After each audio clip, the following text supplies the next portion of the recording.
সকাল সকাল ঘুম থেকে উঠে ফ্রেশ হয়ে অন্যান্য দিনের মতন চলে এসেছিলাম রান্নাঘরে। আজ যেহেতু একদম সিম্পল রান্না করব, তাই আগে থেকেই সব সবজিগুলো কেটে গুছিয়ে নিয়েছিলাম।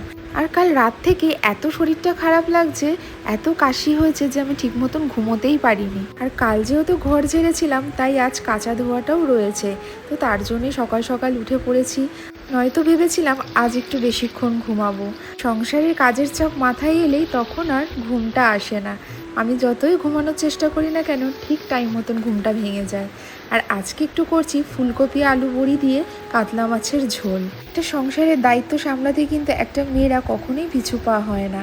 আমরা কিন্তু সবসময় সব দিক থেকে কিন্তু এগিয়ে যাই। একটা পুরুষ মানুষও কিন্তু যেরকম সংসারের চাপ দায়িত্ব সব কিছু নিতে পারে, সেরকম আমরা মেয়েরাও কোনো অংশে কিন্তু কম নই।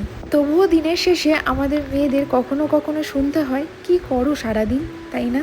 দেখো, কথা বলতে বলতে কিন্তু আমার রান্নাটাও হয়ে গেছে, আর কিন্তু টিফিনটাও আমি গুছিয়ে দিলাম। তো কেমন লাগলো আমার এই ব্লগটাও অবশ্যই কিন্তু কমেন্ট করে জানিও তোমরা।